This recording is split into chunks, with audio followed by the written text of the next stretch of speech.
ஐயா, என் பேர் ஆஷிக். நான் இந்த மிஸ்டர் மகாவிஷ்ணுஜி அவரை பற்றி பேசிக்கலாங்களா?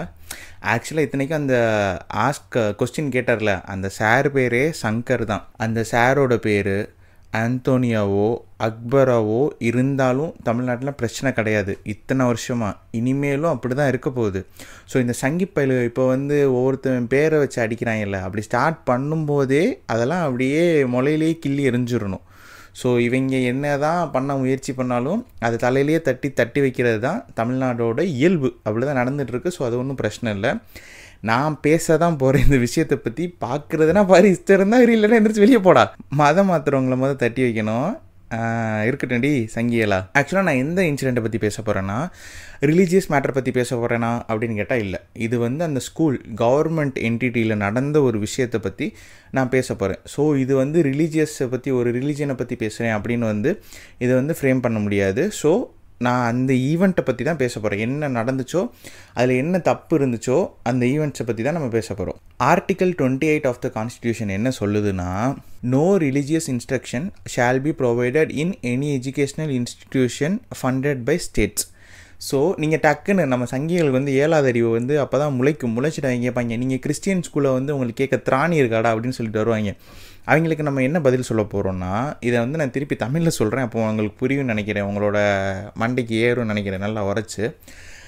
ஆக்சுவலாக ஒரு கவர்மெண்ட் ஸ்கூல் முழுக்க ஸ்டேட்டோட ஃபண்டில் ரன் பண்ணும்போது அங்கே எந்த ஒரு விதமான ரிலீஜியஸ் ப்ரீச்சிங்ஸும் பண்ணக்கூடாது அப்படின்னு ஆர்டிக்கிளில் இருக்குது. ஸோ அதை மீறி இவங்க ஒருத்தாளை கூப்பிட்டு மோட்டிவேஷ்னல் ஸ்பீக் பண்ணுறாங்கன்னா, ஸோ அவங்களுக்கு இவங்க ப்ரியராக இன்ஃபர்மேஷன் கொடுத்துருக்கணும். மோட்டிவேஷ்னல் ஸ்பீச்சுன்னு கொடுத்தா மோட்டிவேஷ்னல் ஸ்பீச் மட்டும்தான் பேசியிருக்கணும். அதை விட்டுட்டு தேவையில்லாத விஷயத்தில் பேசினால தான் இவ்வளோ பெரிய பிரச்சனையாச்சு. அப்படி இருந்தாலும் என்ன பேசினாரு அப்படின்னு நம்ம பார்க்கணும்ல. கண் இல்லாமல் பிறக்கிறாங்க, வீடு இல்லாமல் பிறக்கிறாங்க, பல நோய்களோட பிறக்கிறாங்க. இறைவன் கருணையானவர்னா எல்லாத்தையும் ஒரே மாதிரி படைச்சிருக்கணுமே, ஏன் அப்படி படைக்கல? ஒருத்தன் கோடீஸ்வரனா இருக்கான், ஒருத்தன் ஏழையா இருக்கான், ஒருத்தன் இப்படி இருக்கான், ஒருத்தன் அப்படி இருக்கான், ஒருத்தன் கிரிமினலா இருக்கிறான், ஒருத்தன் நல்லவனா இருக்கான், ஒருத்தன் ஹீரோவா இருக்கான், ஒருத்தன் ஹீரோ மாதிரி இருக்கான். ஏன் இந்த மாற்றங்கள் அப்படின்னு கேட்குறாரு. ஒருத்தவனுக்கு காமெடி வருது, ஒருத்தனுக்கு காமெடி வரல. ஒருத்தவனுக்குலாம் காமெடி ஒழுங்காக வந்திருந்தா அவன் இந்நேரம் இந்த மாதிரி ஒரு பெரிய ஸ்பிரிச்சுவல் குருவாக தன்னைத்தானே நினச்சிக்கிட்டு பேசியிருக்க போகிறானா அப்படின்லாம் நான் கேட்கல, மக்கள் கேட்குறாங்க.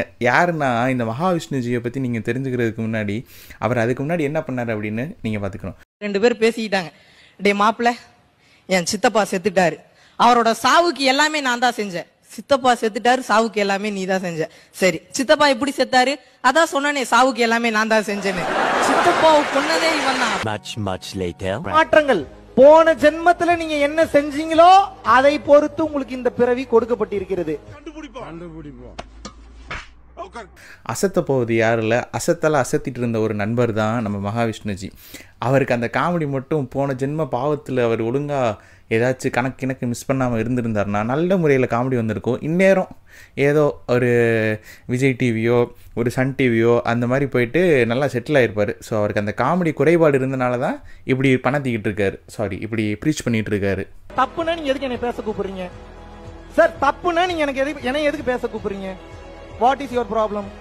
தப்புனா எதுக்கு பேச கூப்பிட்றீங்க அப்படின்னு சொல்லிட்டு எனக்கு பார்க்கவே செம்ம டென்ஷன் ஆகுது. அவர் என்ன சொன்னார்னா, இந்த வீடியோவில் இந்த மாதிரி போன ஜென்ம பாவ கணக்கில் தான் ஒவ்வொருத்தனும் திருடனா பறக்கிறான், அப்படி பறக்கிறான், இப்படி பறக்கிறான்.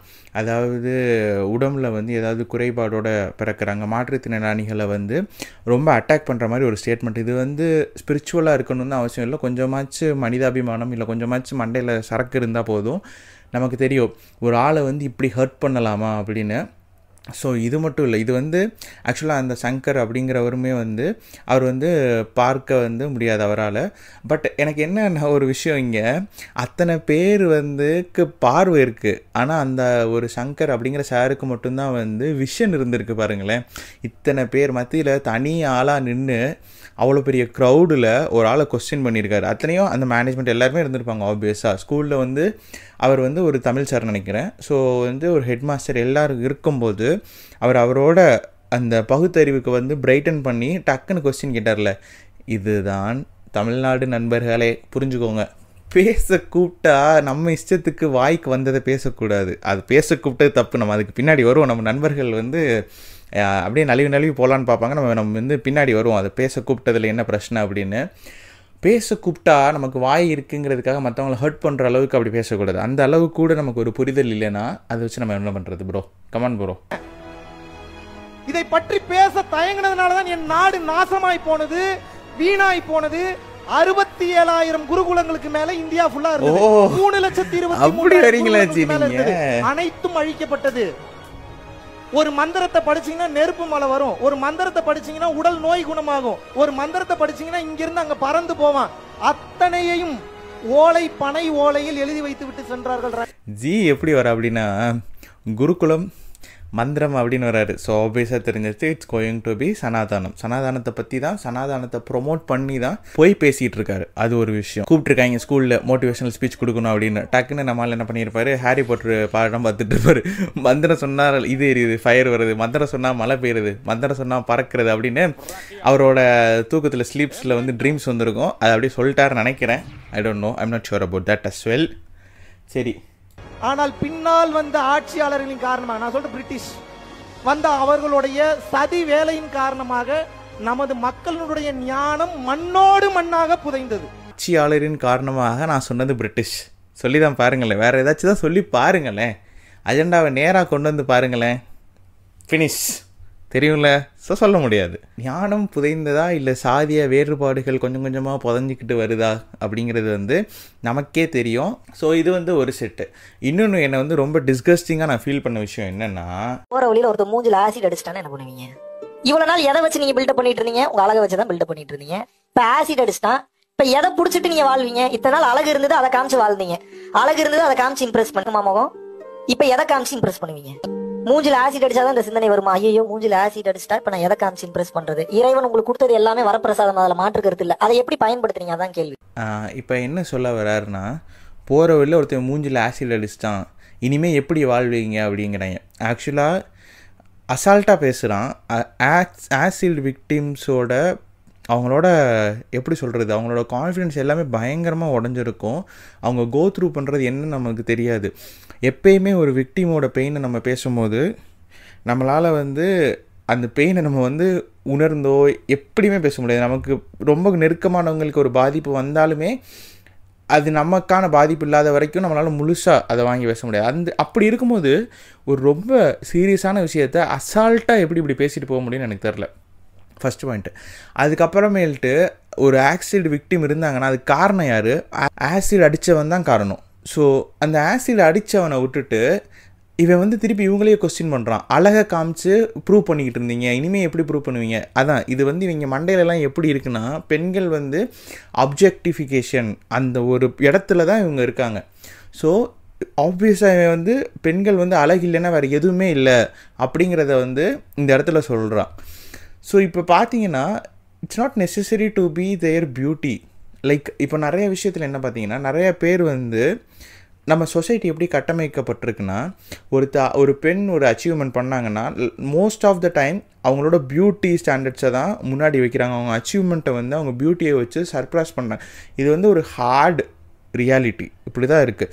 ஸோ அப்படி இருக்கும் பட்சத்தில் இந்த மாதிரி மேலும் மேலும் கருத்துக்களை இவங்க பாட்டுக்கு விதைச்சிக்கிட்டே வந்தாங்கன்னா அது எந்த அளவுக்கு மோசமாகும் அப்படிங்கிற ஒரு கொஞ்சம் புரிதல் கூட இல்லாமல் இவங்களாம் ஒரு ஃபவுண்டேஷன் ஆரம்பித்து, பரம்பொருள் ஃபவுண்டேஷன் ஆரம்பித்து குண்டலினியை எழுப்புறேன் அப்படி இப்படின்னு சொல்லிகிட்டு இருக்காரு. ஓகே, குண்டலினியை எழுப்புறேன் அந்த கான்செப்டில் என்ன சொல்லியிருக்காருன்னா, ஸ்பேம் இருக்குல்ல, ஸ்பேம் வந்து எஜாக்குலேஷனே ஆகாமல் அது 12 வருஷத்துக்கு வந்து கான்சென்ட்ரேட் பண்ணி நீங்கள் நெத்தியில் கொண்டு வந்தீங்கன்னா இது கிறிஸ்டல் அந்த மாணிக்க நெத்திக்கு கொண்டு வந்துட்டு நீங்கள் வந்து மூர்த்தி ஏதோ அடைஞ்சிடுவீங்க போல். ஏதோ அடைஞ்சிட்டிங்கன்னா நீங்கள் வந்து நார்மல் ஹியூமனே கிடையாதான், வேறு லெவலில் போயிடுவீங்க நீங்கள் அப்படின்னு சொல்கிறாங்க. ஃபர்ஸ்ட் ஆஃப் ஆல் சயின்ஸில் இப்படி ஒரு விஷயம் நடக்க முடியுமா?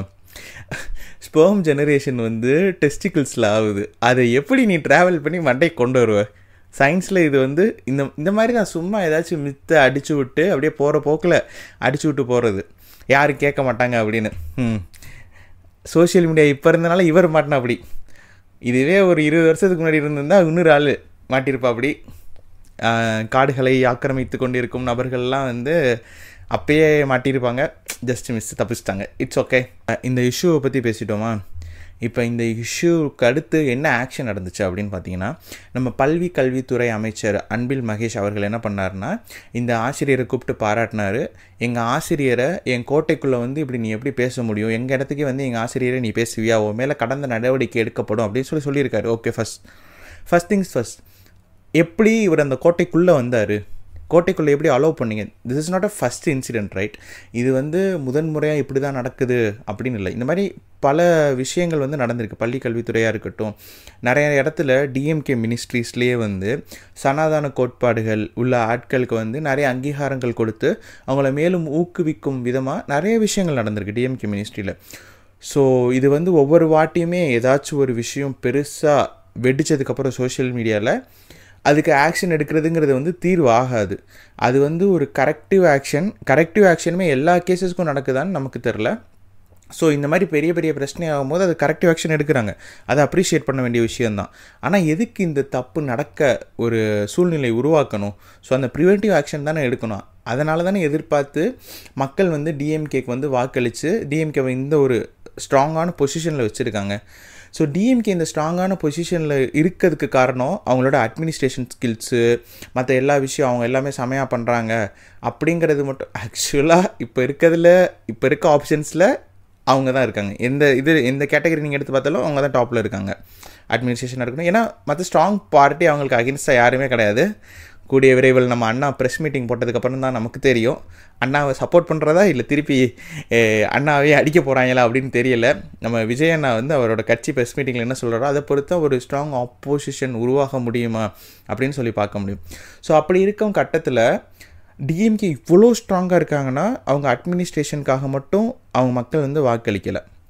மெயினான காரியம் என்னென்னா, இருக்க பொலிட்டிக்கல் பார்ட்டிலேயே தமிழ்நாட்டில் டிஎம்கே பார்ட்டி அவங்களோட இருக்க அலையன்சஸில் இருக்க party VCK, Congress to a certain extent, ஃபுல்லாக சொல்ல மாட்டேன் நான், ஆர்எஸ்எஸ், சனாதானம், பிஜேபி இவங்களோட ஐடியாலஜியை கோராக எதிர்க்கிற ஒரே கட்சினா டிஎம்கே. அவங்க அலையன்சஸில் இருக்க விசிகே மற்ற பார்ட்டிஸ்லாம் சேர்ந்து தான் வந்து அந்த கோர் ஐடியாலஜியை எதிர்க்கிற கட்சி. ஸோ அதனால தான் தமிழ்நாட்டில் டிஎம்கேக்கு வந்து ஒரு ஸ்ட்ராங் பேஸ் இந்த மாதிரி இருக்குது. ஸோ அதை உணர்ந்து டிஎம்கே நிறைய இடத்துல வேலை செய்ய வேணும். அவங்க தலைமை என்ன நினைக்குதோ அதை ப்ராப்பராக எக்ஸிக்யூட் பண்ணி அங்கே காப்பாற்ற வேணும். ஸோ அந்த ஒரு பொசிஷனில் இருக்காங்க.